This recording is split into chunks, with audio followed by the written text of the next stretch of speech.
Welcome back to Man vs. Meeple. I am Jeremy Salinas here with David Waybright. We're going to be bringing to you guys a Kickstarter preview for a two-player worker placement game from Talon Strike Studios. It's a two-player worker placement game, which we don't see a lot of two-player specific worker placement games, so I was pretty interested to play this. So players are going to be representing houses. Right. And in those houses, they have 3 knights in front of them, and it's all about jousting.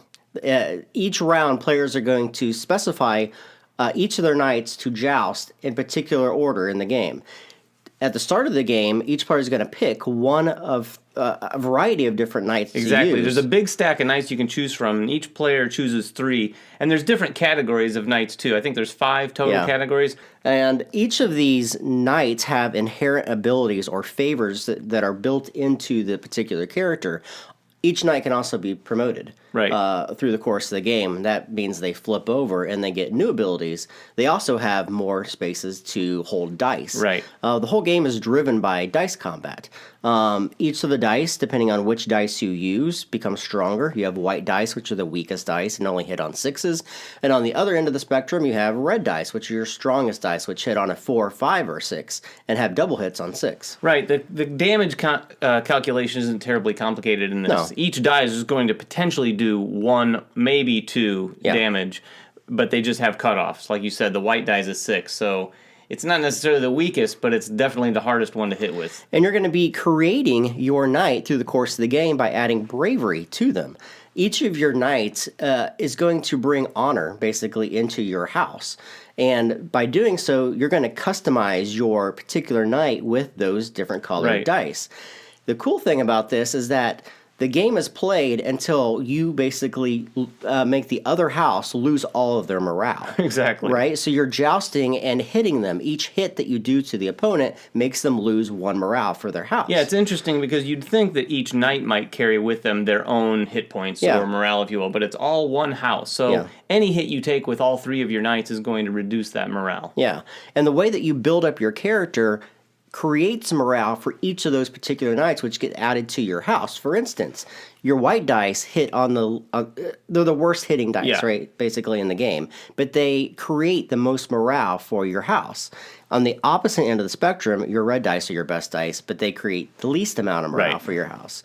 So, again, going back to your characters, each character will have a token. This token is dual-sided, one with the face of the knight. On the other side, it just says jousting token. That's because during each round, you're going to be in secret placing your knights in particular order on the jousting rounds. Right, so there's a bit of a guessing game there. It's kind of interesting because as the game progresses, you're going to be developing your knights differently. So I might look over at Jeremy's and think, oh man, I hope he's not going to put that knight in the first position, so I might change mine up again. Or you might just randomly put up there to mess with your opponent completely. And that's particularly important as the game progresses because you get abilities, which are done through cards, which will add unique things to those particular characters. And as the game progresses and gets longer, as you get into the further rounds, the morale of the players start to drop. So you want to do those hits first. So you're typically going to be putting your better knights jousting first in the round. And by doing so, you can kind of calculate and say, well, he could kill me on this round. But if I put this knight to battle him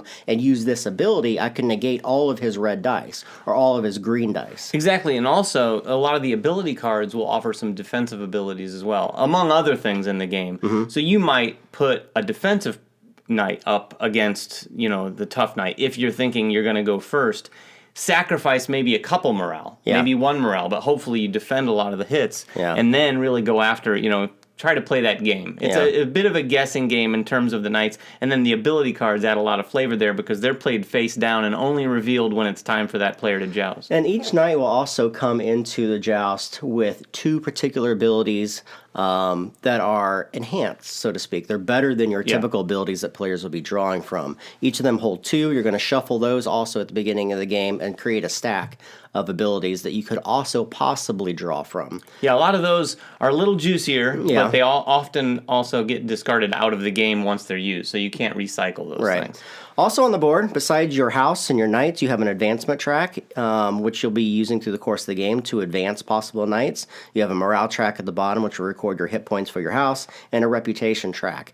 all the dice in the game, regardless if they hit or not, will earn you something. Yeah. This is kind of like Too Many Bones that we recently played, where the dice, no matter what you roll, even bad dice, give you something. Yeah, every dice game, hear me now, should have basically a consolation prize, Yeah. if you will, for the Yeah. bad rolling, because in this one you get reputation. At the end of the round, you're going to spend that reputation as you see fit on some of these boards on the table, which are going to give you extra workers, extra dice of certain colors, all sorts of different things. Yeah, speaking of these extra boards, you have two main different types of boards. On the left-hand side, we have 5 boards here that are political figures. Right. And you're going to be advancing tokens on these political figures by doing actions on the game and by spending reputation. Each of these political figures will either give you new dice, which you can later put onto your knights. They give you an extra card to hold in your Right. hand. You have a hand limit of 4, but that can go up to 6. Some of them even give you extra workers. Each player in the start of the game will get 3 workers, depending upon the number of buildings. Right, and 3 workers is not a lot in this game. You really need to get a lot of these workers as quickly as you can, because we'll get into this in a second, but they're used in a number of different ways. Now, we played the basic game. In the advanced game, you can have up to 11 buildings to play. So we only played with 5. For each 2 buildings you have over your starting 5, these will always be played in every single game that you play. You get an extra worker. You start with an extra worker. Each of these buildings is a worker placement space. So every time you see a shield, that's a place where workers can go. The shields have values on them. Now, this is a prototype, so they are making this colorblind friendly for players, so you'll be able to have numbers on each of these shields. But basically the way it works is a bronze shield is 1, a white shield is 2, all the way up to a gold shield, which is 5. That's the amount of workers that are required to go to that particular space to activate them. Now, all of the different spaces give you unique abilities. Some will let you draw bravery tokens, which are spaces that you can place on your knight to add dice in the future. There's spaces that will help you advance on any of the political tracks. There's spaces that help you draw more ability cards or advanced ability cards into your deck. There's ones that let you draw enhancements. We'll get into enhancements in a moment.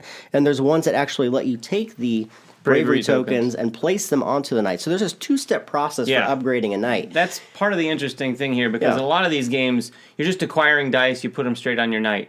This is a little bit more complicated or less streamlined. Then you have to get a bravery token, basically a home for the die. Yeah. Get that on your cards, and then Acquire also the die. get the die. Yeah. So it's a little more complicated than you might think at first. Right. Also, you have a number of rounds. It's played over 6 rounds. However, the games we've played have typically ended in the 4th or 5th round by destroying other players' morale. And then, of course, you have the jousting card at the bottom that signifies the 3 different tokens for the joust. You have ability cards, which we already mentioned, and you have enhancement cards. The enhancement cards are really cool. Each of these enhancements is twofold. On the top, you have a squire, and on the bottom, you have a piece of equipment. There's 3 types of equipment. You have armor, you have weapons, and then you have shields. Right. A player or each of these knights can hold 1 enhancement on the bottom or 1 piece of equipment unless they've been promoted, and then they can hold 2. And when you slot these on your turn, you can either put them as a squire or you can put them as the piece of equipment on the bottom. Right. So if you put them as a piece of equipment, to use that equipment, you have to have a worker available to basically permanently maintain that equipment for your knight. Right. It's very interesting that way. So you're going to balance your workers. You're not just using your workers out on the worker placement board. You're using them here to sort of fuel some of those things.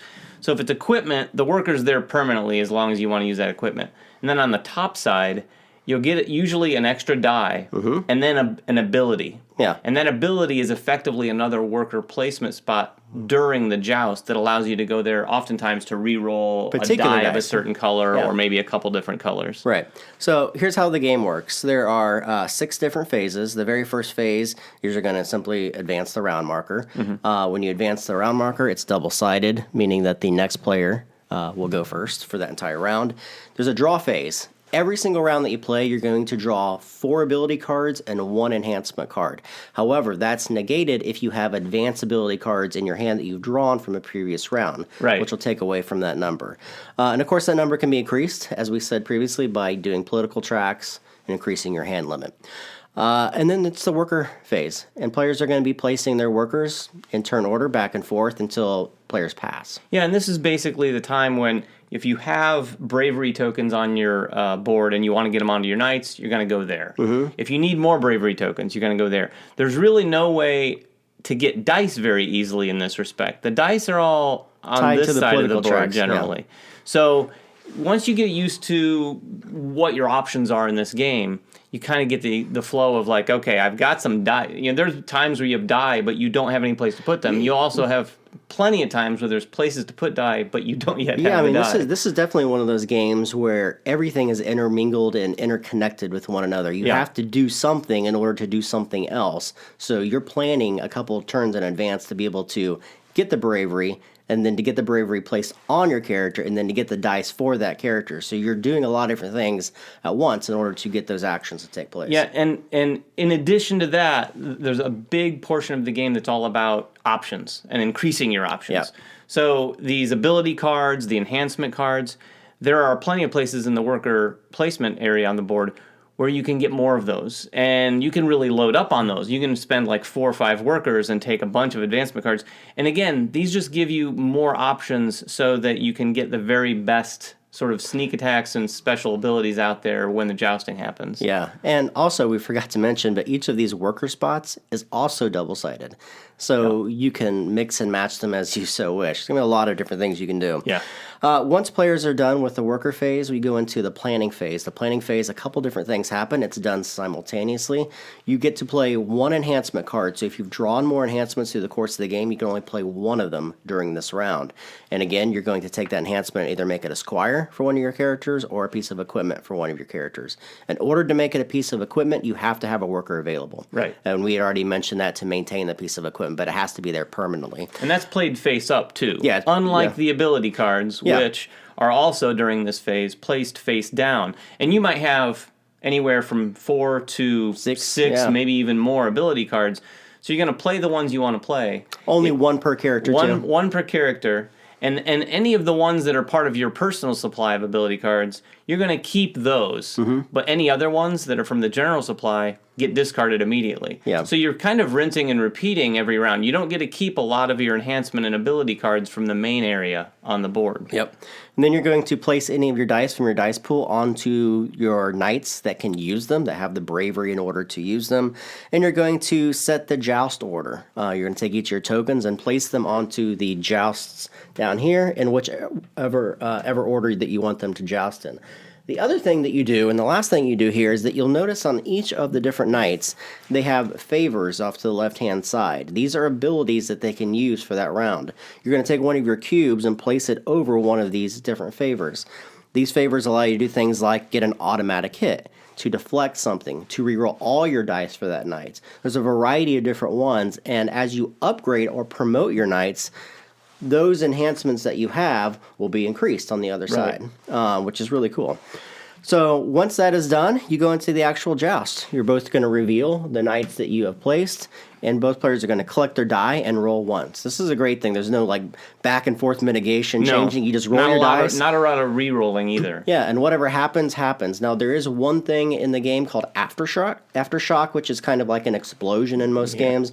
If you roll a 6 with your black dice, which everybody will have every round, you re-roll that over and over and over. And there's some abilities that let you to Aftershock any of your dice. Right, and so it's very cool. The abilities are where a lot of the flavor comes in during the joust, because every time Jeremy and I would flip our jousters over, I don't know if that's the correct term, then we flip over our ability card, and that's always the interesting part. Yeah. Because, for instance, on our first game, there was one time where I didn't assign many dice to one of my characters, but that's because I had an ability that said if I don't do any damage, then I would do 2 damage. Yeah. And I just basically sacrificed the opportunity to do a lot of damage, potentially. Yeah.